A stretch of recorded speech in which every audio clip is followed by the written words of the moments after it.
Bonjour à toutes et à tous et bienvenue à cette 6e présentation de Dialogue Danse Actuelle, qui est un projet de médiation culturelle de art circulation où des artistes et des experts de différentes sphères professionnelles sont invités à discuter de différents enjeux contemporains, dont entre autres la politique, l'environnement, la science, l'économie et les pratiques artistiques. Je rappelle que nous sommes en live diffusion sur YouTube. Si vous souhaitez mettre des commentaires pendant la discussion, vous êtes bienvenus de le faire. Aujourd'hui, on discute avec Kimberly DeYoung et François-Joseph Lapointe, une discussion dont le titre est « Éthique, méthode et approche du laboratoire au studio », où il sera question de l'écart entre l'académique et la pratique artistique, l'éthique en recherche et l'articulation de l'expérientiel. Bienvenue à tous les deux, Kimberly, François-Joseph. Je suis très heureuse de discuter avec vous aujourd'hui. On s'est vu avant ce live stream pour discuter de choses fort intéressantes. François-Joseph, tu es professeur au département de sciences biologiques de l'Université de Montréal, également titulaire d'un doctorat en études et pratiques des arts. Et tu t'intéresses aux frontières entre le domaine de l'art et le champ de la science. Est-ce que tu peux nous en dire plus sur ton parcours très particulier? Oui, mon parcours, effectivement, comme tu l'as dit, à la base, je suis scientifique. Donc, je suis professeur en biologie à l'Université de Montréal. Ça fait maintenant 28 ans que j'ai un laboratoire de recherche où je m'intéresse à des questions de biologie, d'évolution, etc. Et il se trouve que dans mon parcours, après peut-être 10-12 ans, donner les mêmes cours, avoir les mêmes étudiants, puis avoir l'impression que je tournais en rond, j'avais deux choix, faire un burn-out ou danser. Donc, je ne suis pas un danseur de formation, mais depuis que je suis tout petit, ma mère m'amène voir la danse comme spectateur. Et je me suis inscrit à ce moment-là. Je ne sais pas si ça existe encore, mais il y avait des cours de danse contemporaine pour non-danseurs à l'Agora de la danse qui est offert. Puis j'ai fait ça, pour le fun. Et ça a été comme une révélation pour moi. Je l'ai fait pendant 1 an, je l'ai fait pendant 2 ans. C'était pas assez. Ensuite, j'ai intégré lors d'audition la troupe de danse de l'Université de Montréal. C'est drôle, j'étais un des plus vieux, je pense que j'avais 35 ans ou 37 ans à l'époque, donc je dansais avec des jeunes étudiantes. J'étais un des seuls danseurs qui était là aussi. Puis même ça, c'était pas assez. Donc après avoir été à faire des spectacles pendant 2 ans avec la troupe de danse de l'Université de Montréal, c'était pas d'être sur scène vraiment qui me motivait, moi, parce que enseigner, c'est donner un spectacle, à mon avis. C'était ce qui se passait dans la tête des chorégraphes, le processus créatif, qui ressemblait, à mon avis, beaucoup à mon processus créatif au point de vue scientifique. Donc, je me suis dit, je veux faire ça de ma vie maintenant. Donc, j'ai été frappé au département de danse à l'UQAM.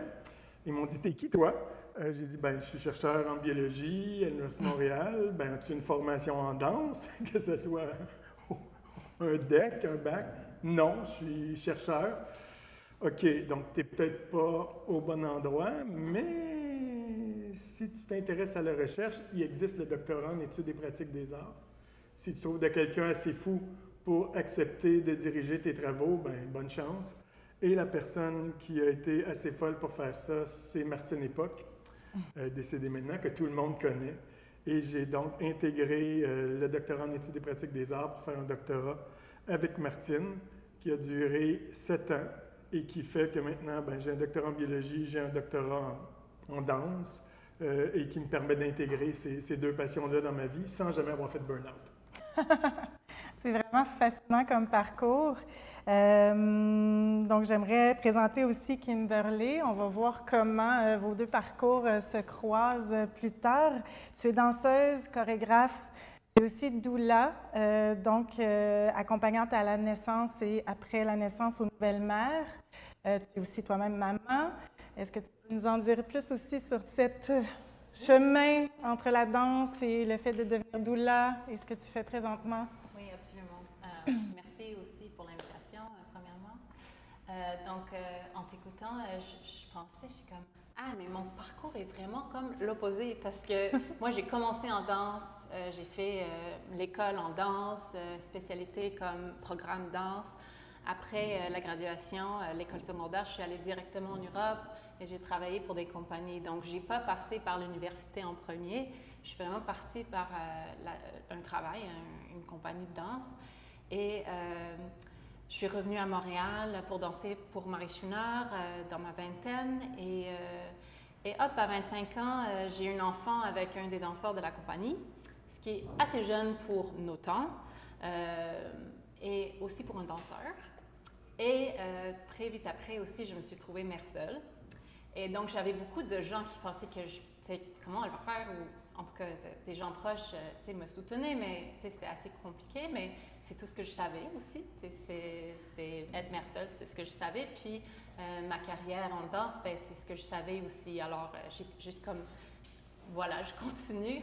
Et il y avait comme aussi quelque chose en moi qui aussi voulait prouver, peut-être juste à moi-même, que je pouvais continuer l'art et la danse étant maman et mère seule. J'étais comme, je vais le faire. Alors, j'ai continué et après quelques années, j'ai commencé à être la répétitrice en tournée un peu avec la compagnie et ensuite plus à Montréal. Comme j'avais un enfant qui avait plus de 2 ans, c'était plus difficile à faire la tournée. Donc, j'ai commencé une carrière plus de freelance. J'ai travaillé avec Fred Gravel, d'autres chorégraphes montréalais, Martin Messier, tout en élevant mes enfants, parce que j'en ai eu une deuxième aussi. Et puis, j'ai vraiment soutenu une carrière en parallèle avec le rôle d'être mère. Et j'ai eu des expériences assez transformatives en devenant maman. Et ça m'a vraiment poussée à apprendre plus et à m'éduquer pour devenir doula et doula postpartum. Donc, je trouvais que ça marchait très bien avec la vie de freelance, de danseur freelance, parce qu'il y a des contrats et d'autres mois, il y a moins de travail. Donc, j'ai vraiment pu trouver un équilibre entre surtout le travail postpartum. Donc, dans mon horaire, je pouvais voir, OK, là, j'ai quelques semaines de libre, donc je vais prendre un contrat avec une nouvelle maman et je vais travailler avec elle. Puis, le mois prochain, je travaille avec ce chorégraphe-là. Donc, j'ai pu comme gérer mon horaire un peu plus et être les trous où j'avais pas de travail. Bon, je devenais plus dans le rôle de doula postpartum. Puis là, c'est là où je voyais aussi surtout la similarité entre le rôle de la répétitrice et du doula. C'est beaucoup de support pour la répétitrice, pour les danseurs, pour faire leur mieux possible, pour faire leur travail. On est là, le mot doula veut dire servir en grec. Et je savais que mon rôle était là pour soutenir les danseurs, faire le mieux qu'elles peuvent. Et je trouvais que les caractéristiques du doula, c'est beaucoup dans le positif, rendre l'environnement sain et relax, ouvert, c'est tout pour promouvoir un accouchement sain. Donc, je trouvais ça tellement une parallèle entre aider les danseurs puis aider les mamans. Voilà, donc ça me rend aujourd'hui j'ai une 3e enfant maintenant et j'ai un ami qui m'a lancé l'appel pour un projet dans lequel François Joseph il fait partie. Donc, c'est là où maintenant nos travails se croisent. Et moi aussi, la fin est un peu comme ton début, c'est parce que j'ai commencé l'université aussi. Je ne suis pas maintenant dans un programme, mais pendant la pandémie, j'ai commencé des cours en études de genre de femmes, Women's Gender Studies. Donc voilà, maintenant ma carrière d'étudiant universitaire commence. Donc, ce qui vous lie, finalement, vous avez tous les deux combiné vos 2 passions, la science et la danse, l'accompagnement à la naissance et la danse, autour d'un très, très beau projet dont tu es le co-créateur ou le cofondateur, qui est la chaire McConnell de l'Université de Montréal en recherche-création sur la réappropriation de la maternité, avec le sous-titre « Libérer la parole et le corps des femmes ». Donc, c'est un projet qui est mené, entre autres, par toi et d'autres collaborateurs et dans lequel Kimberly, tu as joint ce projet-là en tant qu'artiste résidente. Donc, une résidence artistique qui mène un projet très, très beau. Je vais vous laisser en parler, puis comment tu as créé ce projet-là avec tes collaborateurs, François-Joseph, et comment Kimberly s'est joint, comment elle a rejoint cette initiative qui est fort intéressante. Je vous laisse en discuter. Bien, brièvement, la genèse de la chaire McConnell en recherche-création. Bon, ceux qui ne sont pas familiers avec le milieu académique, des chaires de recherche à l'université, il y en a beaucoup. Donc, des chercheurs spécialisés dans un domaine X, Y, Z reçoivent un montant pendant certaines années pour travailler sur une thématique. Mais du moins, à l'Université de Montréal, une chaire en recherche-création, ça n'existait pas. Et lorsque j'ai vu passer cet appel de chaire en recherche-création il y a quelques années, ça fait 4 ans, je crois, maintenant, étant, moi, à l'interface de l'art et de la science et de la recherche de la création dans ma propre démarche et dans ma propre pratique, j'ai dit, c'est fantastique, je dois déposer un dossier de candidature, avec quand même la petite particularité qu'il fallait qu'il y ait au moins 2 co-chercheurs qui postulent, qui viennent de 2 facultés différentes. Donc, moi, je suis à la faculté des arts et sciences, donc il fallait trouver quelqu'un d'autre qui s'intéressait à la recherche-création, c'est pas évident, à l'Université de Montréal, et trouver une thématique commune. Donc, il se trouve que par mes propres recherches, je m'intéressais à des questions liées à l'accouchement, à la maternité, l'allaitement, etc. Pourquoi tu t'intéressais à ça? Je fais une petite parenthèse. Oui. Bien, en fait, c'est là que l'art et la science se rejoignent. C'est que je m'intéresse dans mes recherches scientifiques aux microbiomes, qui sont les bactéries qui vivent sur nous, à l'intérieur de nous et autour de nous, et qui sont partie de notre identité. Et qui parle d'identité, parle de transmission de l'identité au moment de la naissance. Et donc, il y a quelques années, j'ai une étudiante sage-femme qui travaille avec moi, qui s'intéresse à la transmission donc du microbiome lors de l'accouchement de la mère à son nouveau-né. Et vous savez très bien que dans le cas d'une naissance vaginale ou d'une césarienne, ce n'est pas les mêmes bactéries qui sont transmises.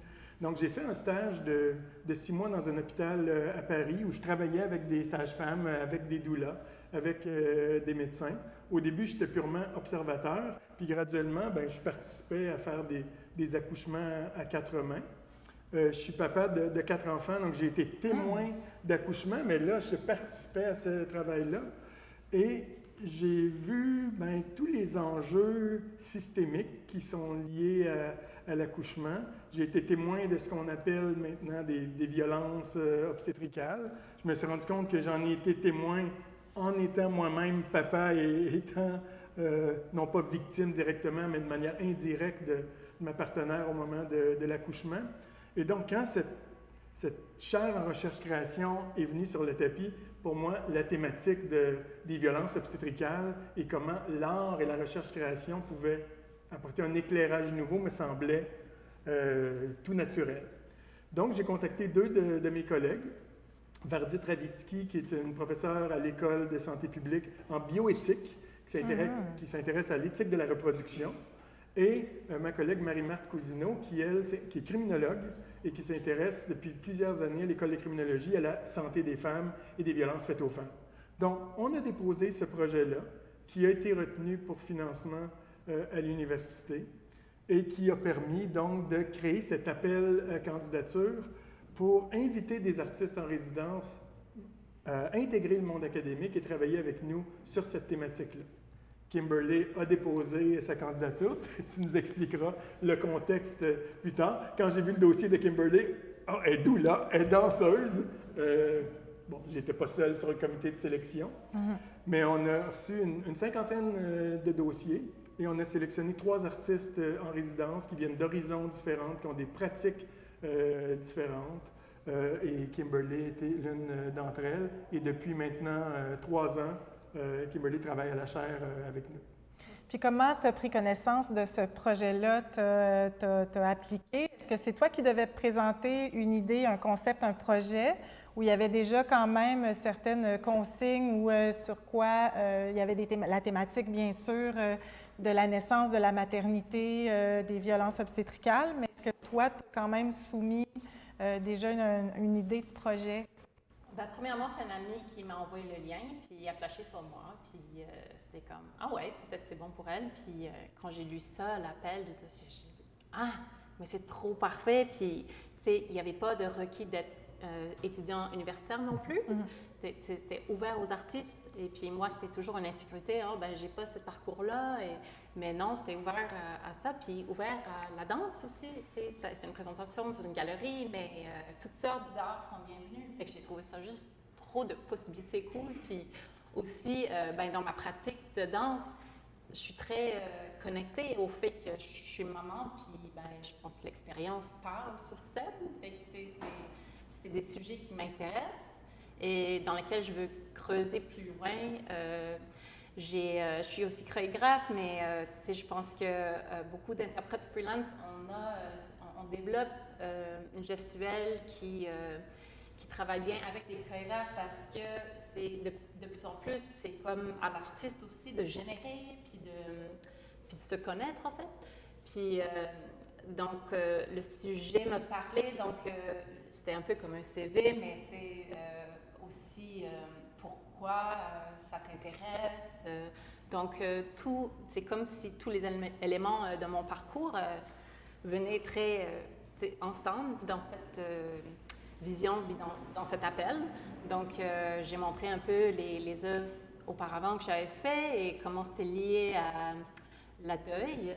J'ai une pièce que j'ai travaillée avec Brianna Lombardo qui est beaucoup sur le deuil, elle, de sa quête de devenir mère. Et moi, mon père qui est décédé, mais on s'est rassemblés sur ce thème-là. Et donc, c'était comme les semelles, les semences. Yeah, semences. Donc, voilà, puis c'est à travers vraiment c'est quand même 4 ans de recherche, puis une résidence de 4 ans. Donc, c'est comme le luxe, c'est vraiment le luxe pour l'artiste, comme... Wow, j'ai du temps à être comme, à pas penser à la production, à pas penser à la fin, être vraiment dans une recherche et c'est là où c'est comme des layers s'installent. Puis là, de plus en plus, je commence à comprendre ce qui m'intéresse en fait, juste là, tu sais. Puis avoir fait les démarches des témoignages, j'ai parlé à beaucoup de gens dans la communauté, de leur expérience, la diversité de leurs expériences. Et j'ai voulu entendre leur voix. C'était important de lier leur corps à leur voix et leurs histoires. Donc voilà, le projet, on peut le voir en ligne encore. Oui, puis comment a démarré la collaboration? Au sens que, bon, Kimberly, peut-être avant même de voir cet appel de candidature, est-ce que tu avais déjà commencé à réfléchir à de la création sur lequel tu te penchais sur la question de la maternité ou en étant doula déjà, est-ce que c'est quelque chose qui t'habitait déjà de dire je vais faire un jour un projet de création en danse sur ces thématiques-là?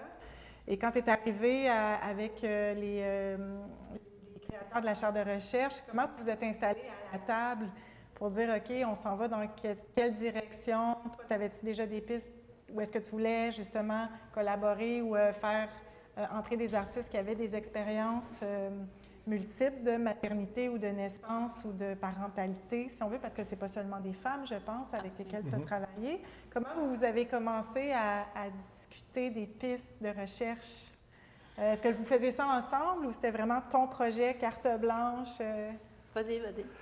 Bien, en fait, non, c'est pas un projet collectif, c'est un projet carte blanche qui est donné aux artistes tant que ça cadre dans la thématique. Puis la thématique de la maternité ou de la parentalité, c'est extrêmement large. Hein? C'était même pas un critère d'être mère ou d'être père pour Heidi Barkoun, qui travaille avec nous, travaille sur le désir et la procréation médicalement assistée. Caroline Boileau, qui est mère, qui est l'autre artiste en résidence. Donc, c'était pas un critère. Et naturellement, chaque artiste avait un CV, avait un portfolio, et au moment de l'examen des dossiers de candidature, avait une ébauche de projet qu'elle voulait faire. Ce sont 3 femmes qui travaillent avec nous. Mais après ça, de toute façon, est arrivée la pandémie. Ce qui était le projet original, personne n'a fait le projet original. Ça s'est réorienté. Et on travaille en collaboration avec le Centre d'exposition de l'Université de Montréal, qui a pour but de diffuser les résultats de cette recherche-création-là. Mais on est arrivé en pandémie, puis le centre a été fermé au public à ce moment-là. Et ça, d'un certain côté, ça a ouvert les portes aux artistes qui avaient d'un seul coup des studios qui leur étaient ouverts. Donc, je pense qu'à ce moment-là, ça a beaucoup influencé ce que tu as fait comme projet jusqu'à maintenant, là. Mais sinon, carte blanche était donnée aux artistes, là. On avait quand même des discussions mensuelles pour voir où on était, pour partager notre travail si on voulait. Mais ça offrait une espèce de support, puis aussi façon d'exprimer où on était dans la création. Et je trouve que ça servait beaucoup à nous pousser un peu à nommer les choses. Et aussi, ce partage entre les artistes. Oui. C'est très cool d'avoir ça. On est très solitaire aussi, hein, comme chorégraphe. C'est beaucoup mon projet, mon œuvre, puis beaucoup, tu sais, on fait beaucoup il faut faire la promotion, il faut faire, tu sais, c'est comme tous les chapeaux. Puis d'être comme supporté par un organisme, puis et dire voilà, on se rencontre ce jour-là, ça aide beaucoup à continuer.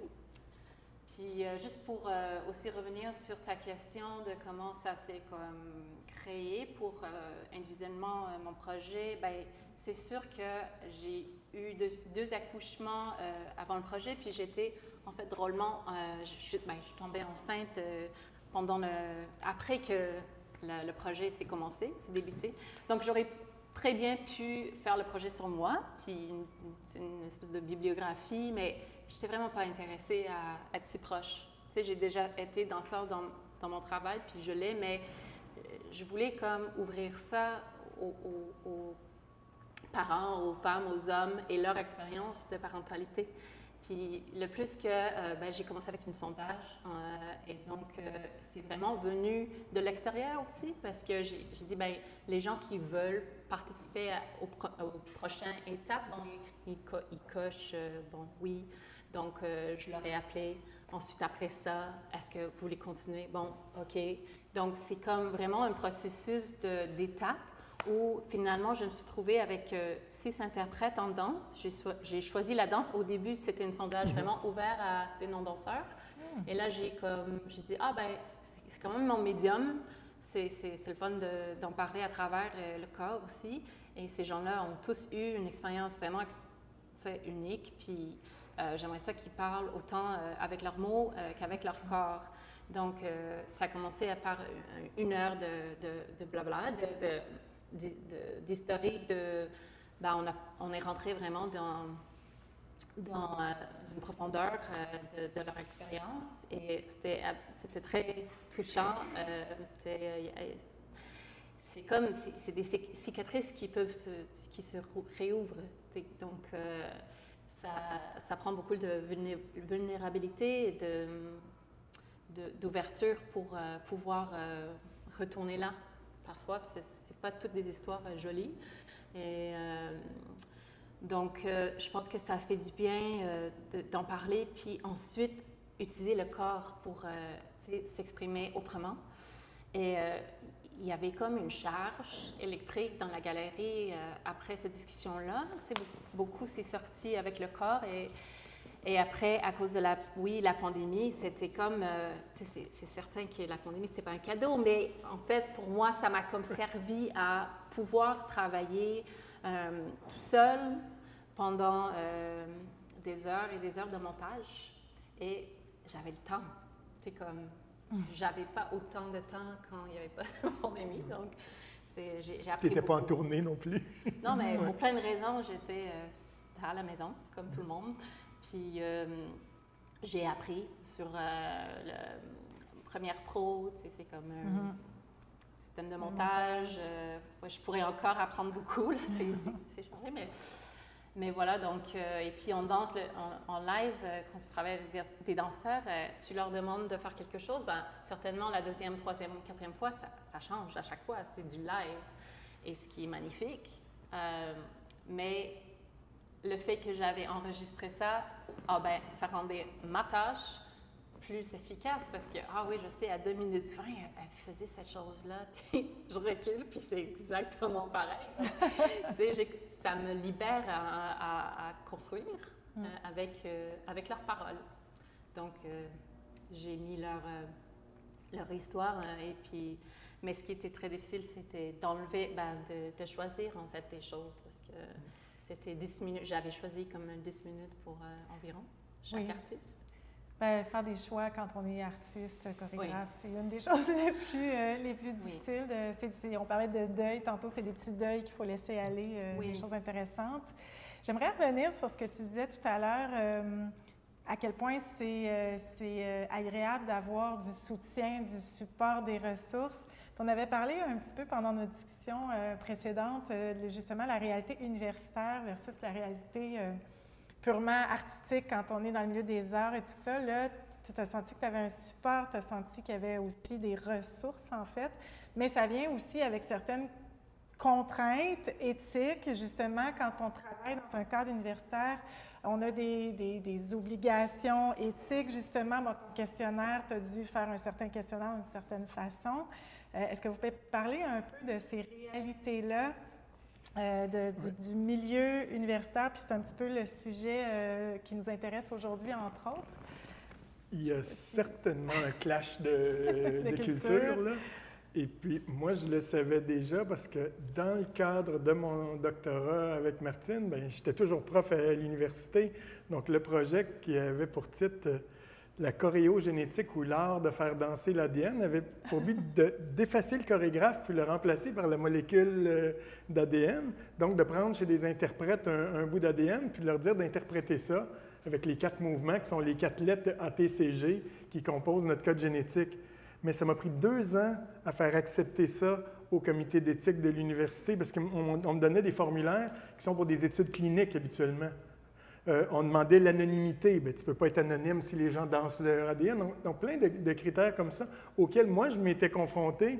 Et quand nos 3 artistes en résidence, incluant Kimberly, sont arrivés, la première chose qu'on a fait, c'est de dire il faut remplir un formulaire d'éthique avec tu as fait des entretiens, c'est quoi les questions qu'on va poser, qui on va recruter, comment on va les recruter, est-ce que ces gens-là sont appuyés s'ils revivent des traumatismes, etc. Et ça, tu es passé par cet exercice-là. C'est un choc culturel que dans le monde académique, on est habitué, on n'a pas le choix de passer par là et qu'il n'y a pas dans des compagnies de danse professionnelles, à tort ou à raison. Donc ça, c'est certainement un des premiers chocs. Heureusement, une de nos co-titulaires est bioéthicienne. On avait une étudiante en bioéthique qui aidait dans ce processus-là. Tout au long du processus, on a une coordonnatrice à la chaire, Marianne Cloutier, qui travaille avec nous et qui donne la main aux artistes pour les guider dans ce processus-là. Mais c'est certainement ça, un des premiers chocs qu'il y a de passer d'une compagnie de danse au milieu académique. Oui, il y a des points positifs, il y a des ressources, mais il y a aussi tous ces obstacles-là. Oui, je suis d'accord. Les obstacles. Surtout parce que, tu sais, au début d'une création, tu ne sais pas nécessairement où tu vas aller.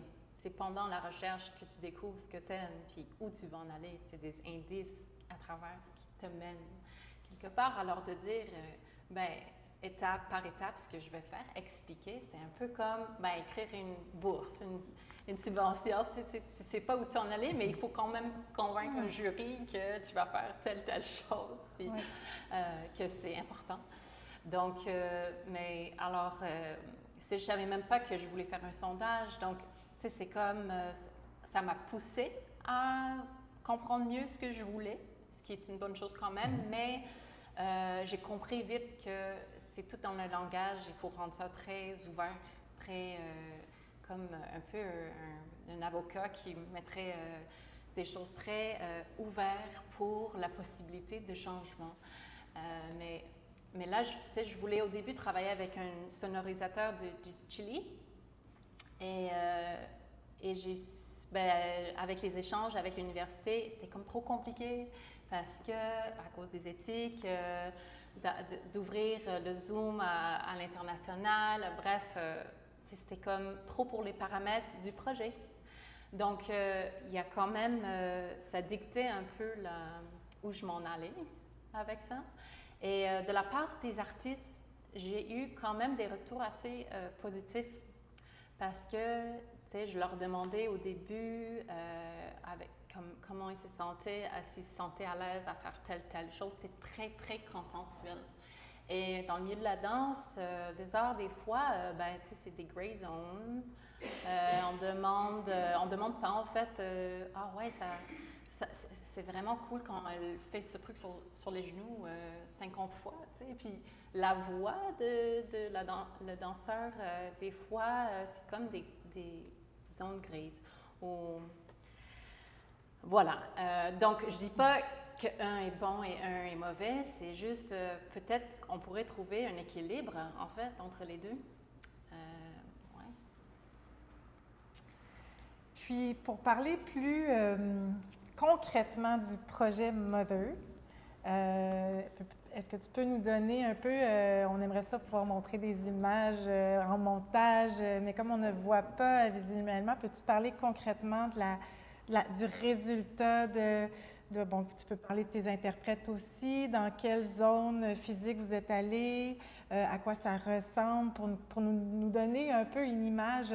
On peut aller le consulter, comme tu dis, sur le site. Il y aura toutes les informations sur le site web de Dialogue Danse Actuelle, mais est-ce que tu peux nous parler vraiment de la démarche, du travail, comment ça s'articule concrètement?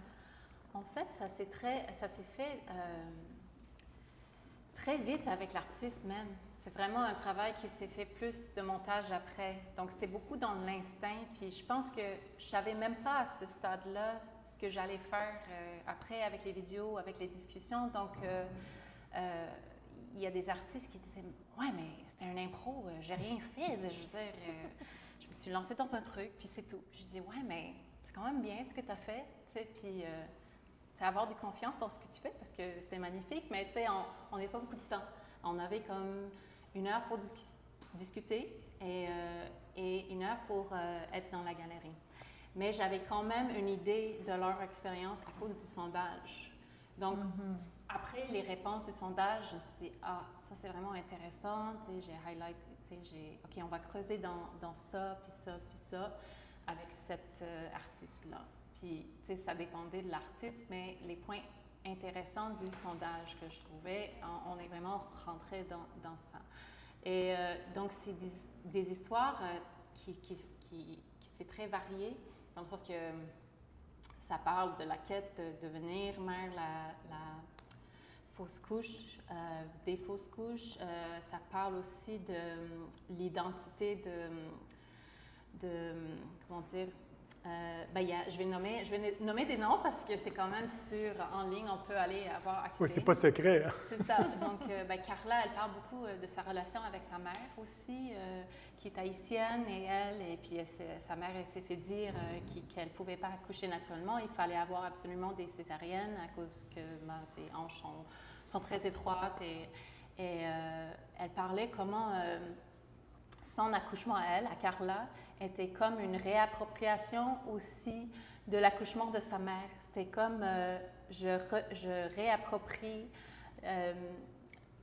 l'histoire de ma mère, et puis aussi sa mère, elle était à l'accouchement de son 2e enfant. Donc c'était comme réparateur.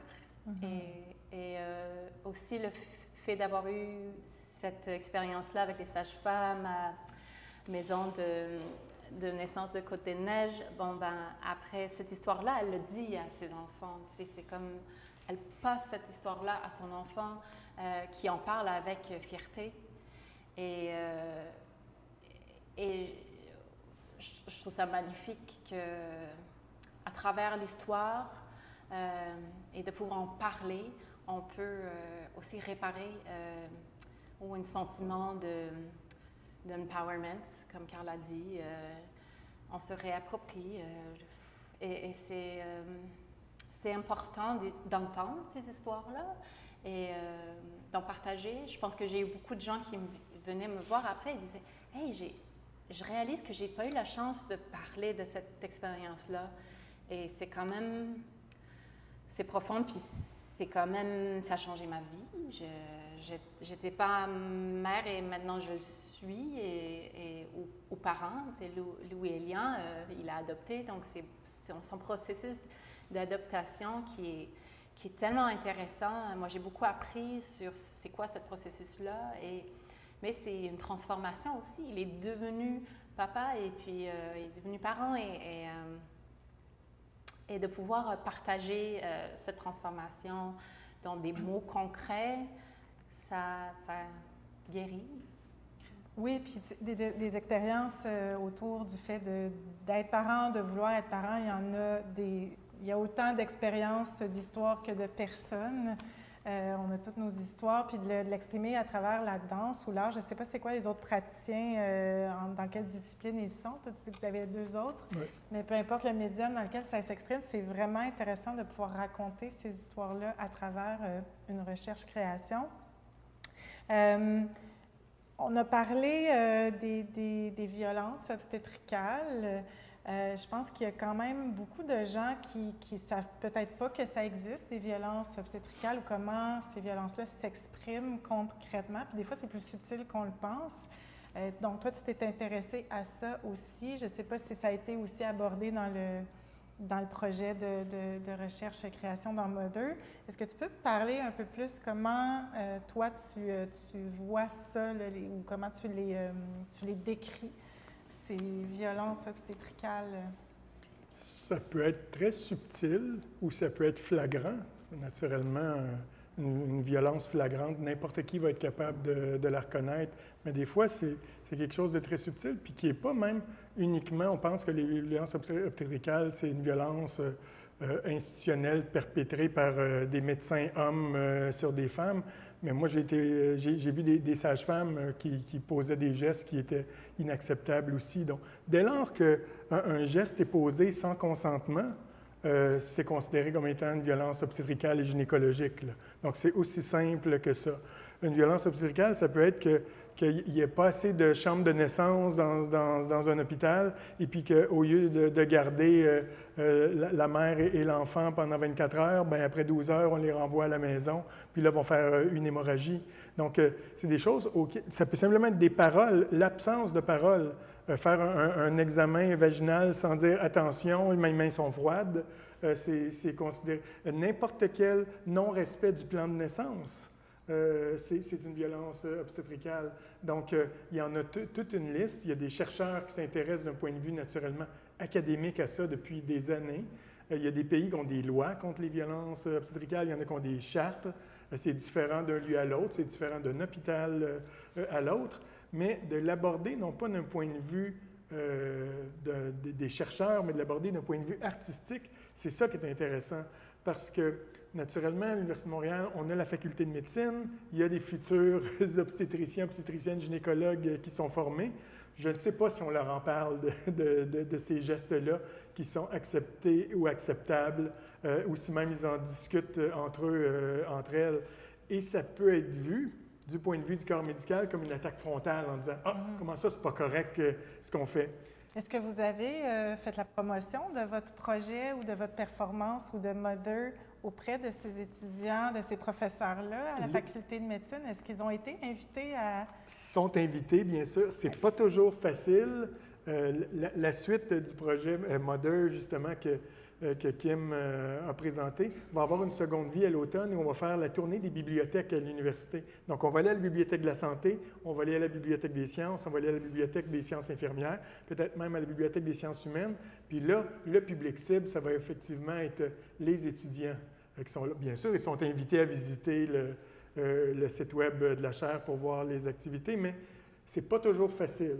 On a un comité scientifique avec qui on travaille à la chaire. Il y a des médecins qui travaillent avec nous.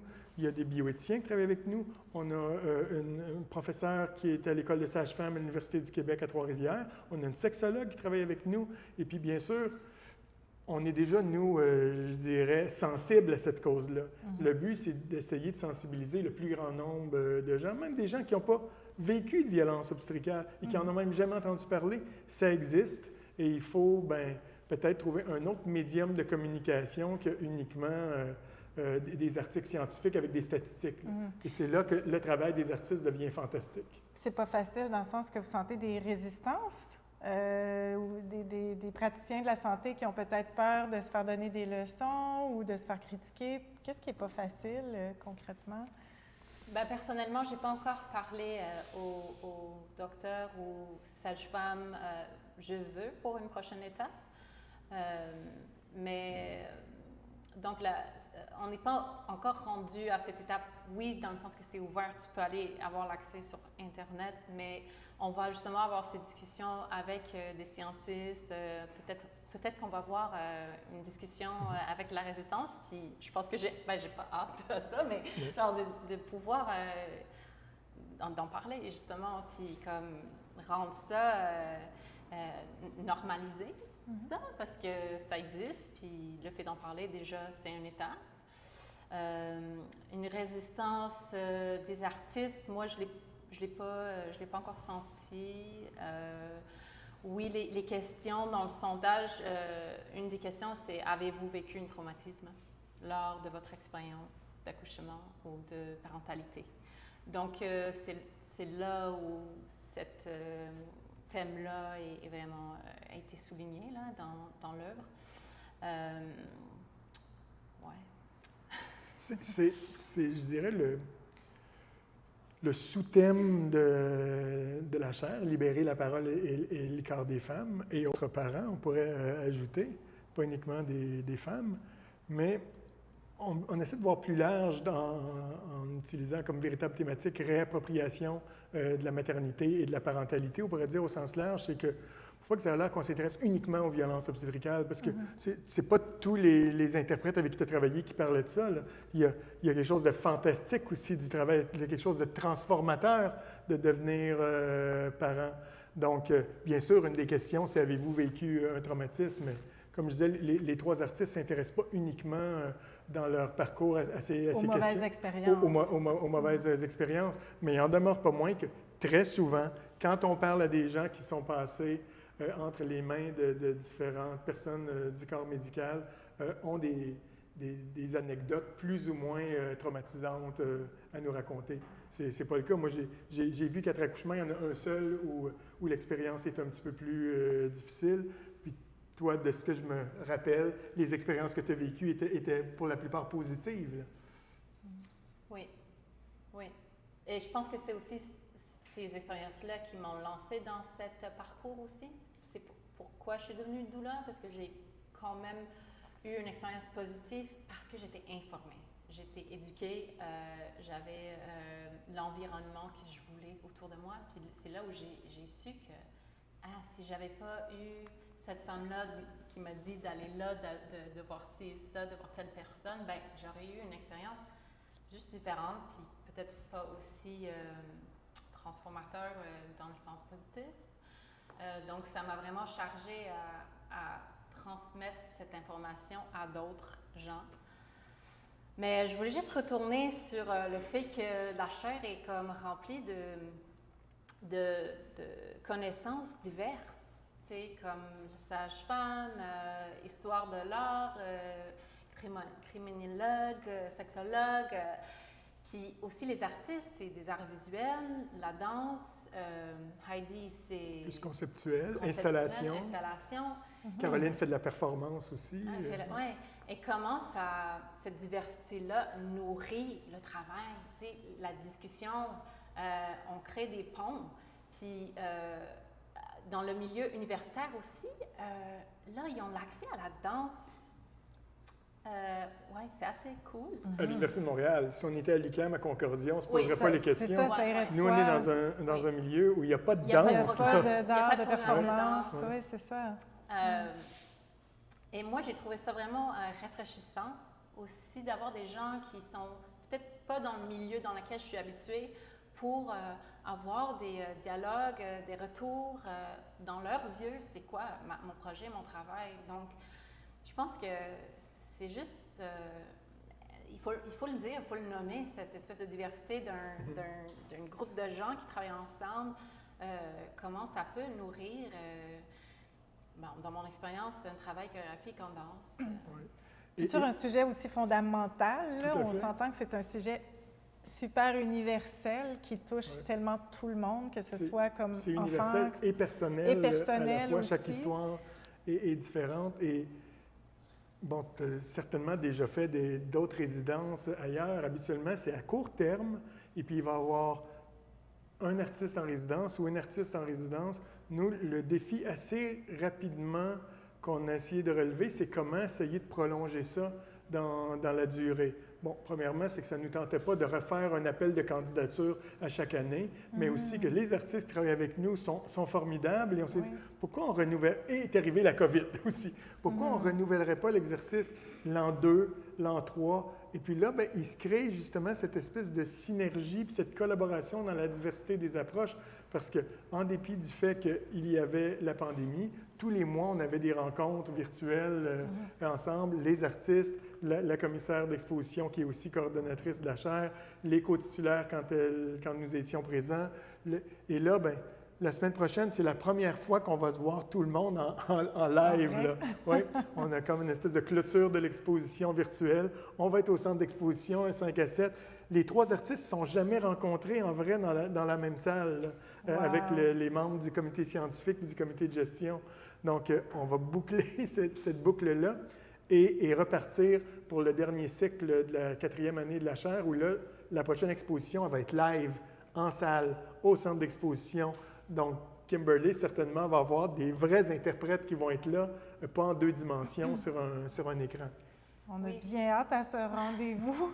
Mais je vais souligner le fait que c'est dans une galerie. J'ai beaucoup un dialogue entre artistes dans le milieu qui trouvent que justement, il n'y a pas assez de possibilités de présentation dans le sens que c'est la scène ou et la galerie, ça devient de plus en plus sollicité comme lieu, un espace pour justement présenter. Donc, le fait que vous supportez ça en tant qu'université, je pense que on peut aller devant à justement créer ces opportunités de plus en plus dans les galeries d'université, mais bref, toutes les galeries, mais tu sais, ça, pourquoi pas, hein, puis aussi des durées de, tu sais, c'est 1 mois ou 2 mois, une expo dans une galerie.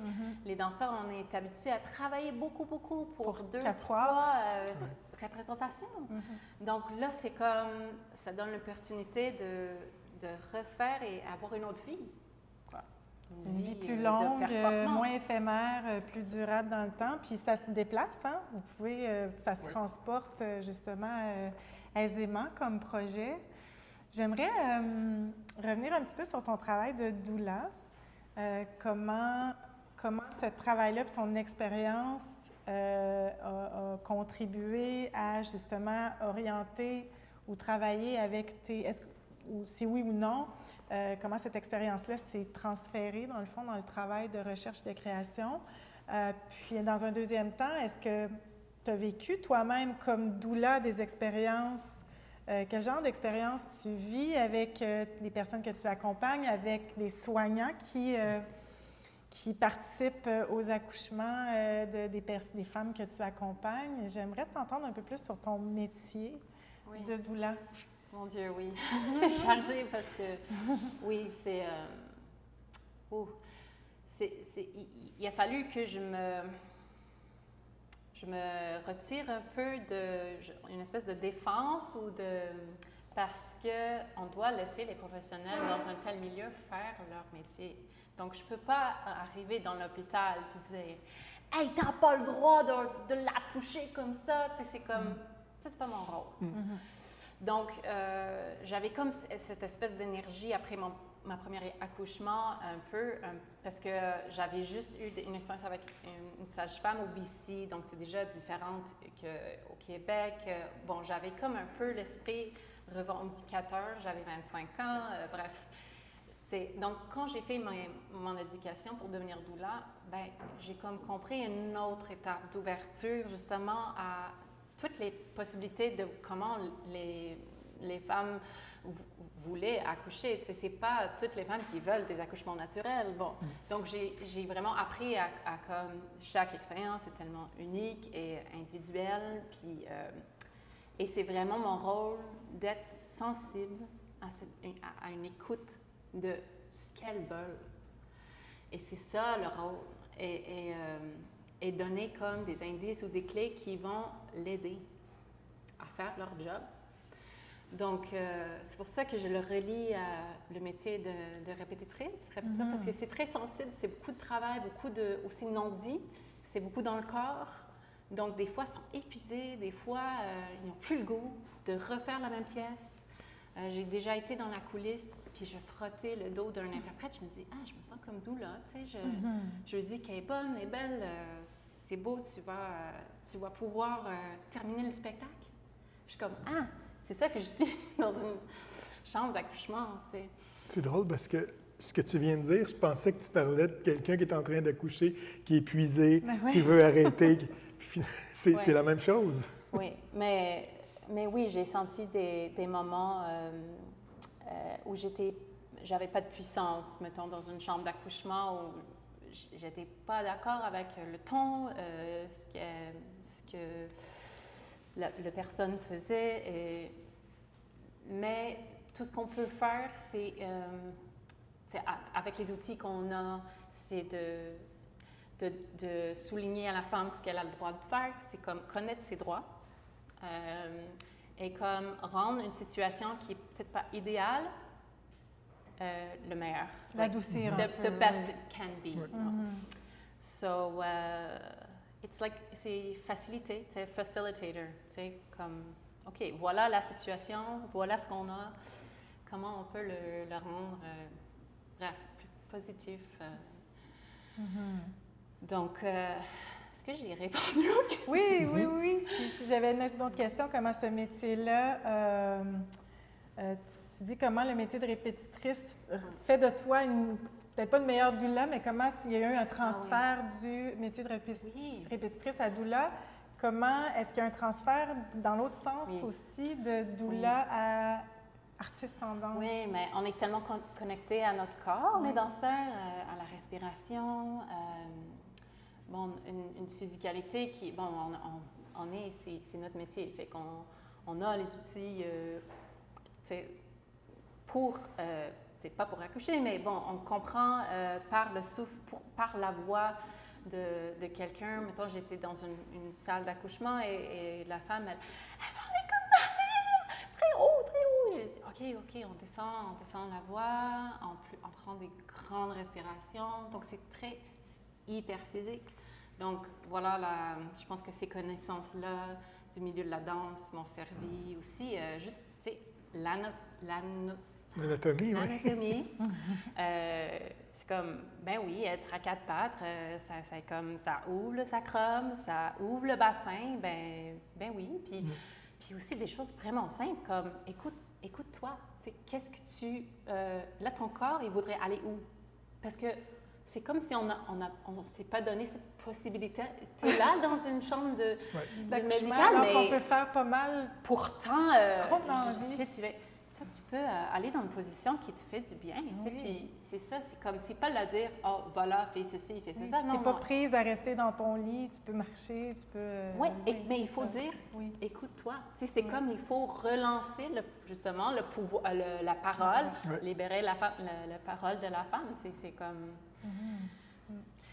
Je pense qu'il ne nous reste pas beaucoup de temps et j'ai cru comprendre qu'il y avait une question posée pour Kimberlé et François-Joseph. Donc, on va est-ce que je la pose? Je la lis tout haut.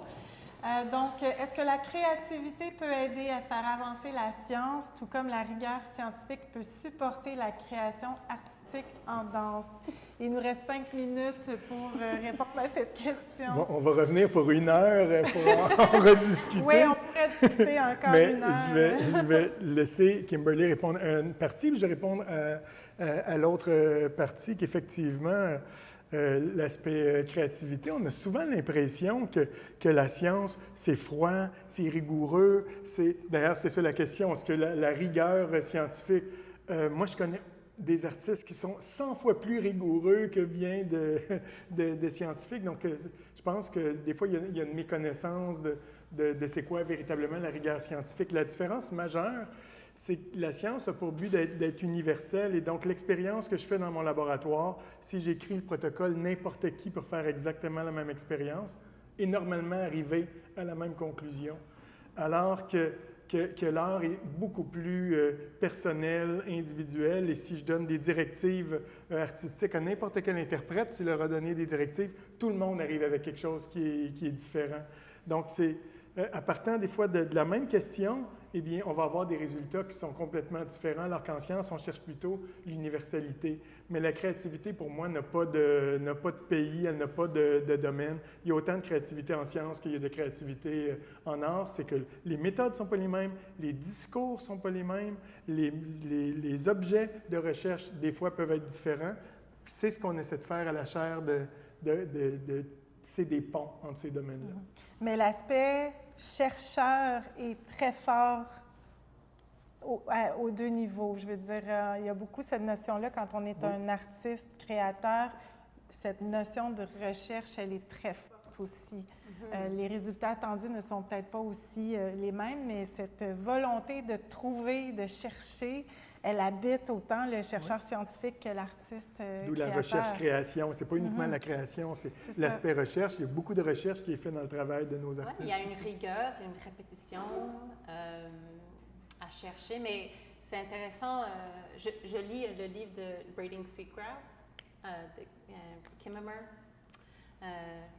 Que tu as mis sur la carte mentale dans les références. Tu ne l'as pas mis encore. Je le lis en ce moment, mais elle est scientiste, mais elle parle beaucoup du fait qu'elle est Anishinaabe, puis elle parle du langage Anishinaabe, et elle met les deux en valeur beaucoup. Elle dit comment son expérience de scientiste nourrit aussi son identité d'appartenir à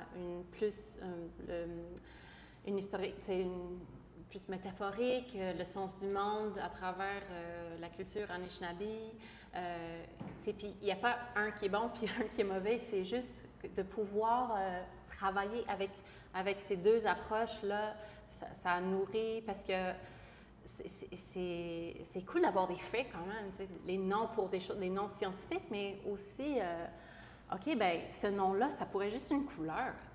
Pour moi, c'est jaune. Puis, tu sais, je pense que oui, un nourrit l'autre, absolument. Absolument. Sans hiérarchisation, c'est souvent le danger, dans un sens comme dans l'autre. Hein. Je me sentais petit comme ça quand j'ai commencé à faire un doctorat en études et pratiques des arts, parce que je connaissais aucun des corpus de la littérature. Et donc, j'ai été parachuté d'un domaine scientifique à un domaine artistique. Puis souvent, on pense que la science est au-dessus, puis va infantiliser les arts, mais ça peut fonctionner dans un domaine comme... C'était aussi intimidant pour toi au début, parce que c'était d'autres savoirs, d'autres connaissances aussi. Exactement. Il ne faut pas essayer d'hiérarchiser, qu'un objectifie l'autre aussi. C'est ça l'objectif de nos travaux. Les artistes ne sont pas inférieurs aux chercheurs avec qui ils travaillent. Le dialogue se fait de manière horizontale et non pas verticale. C'est vraiment intéressant. Bon, on aurait pu parler de tellement d'autres choses. On avait abordé d'autres pistes aussi à nos discussions précédentes, dont justement la conciliation artiste, danseur et maman, papa, famille.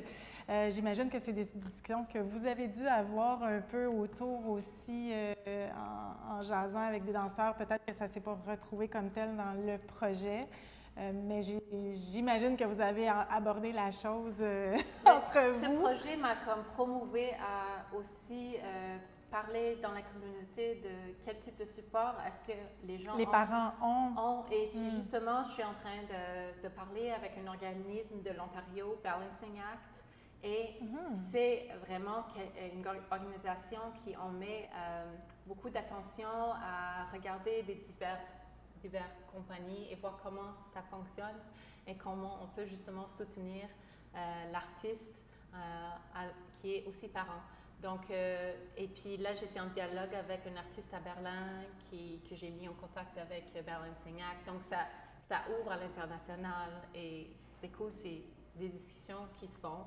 Puis, on bâtit au fur et à mesure, je pense, des possibilités qui vont servir à continuer le travail dans un environnement sain, puis promouvoir le meilleur qu'on peut dans ce qu'on fait. Là, c'est vraiment spécifique au milieu de la danse ou c'est de façon générale cette balance ou cet équilibre entre... performeurs, oui, des arts de la scène. Danse, les milieux de la scène. Les milieux de la scène.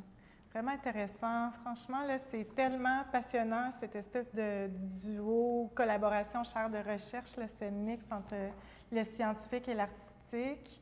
Donc, je pense qu'on a fait le tour, à moins que vous vouliez rajouter autre chose qu'on n'aurait pas dit ou quelque chose que vous aimeriez... Juste merci de l'invitation.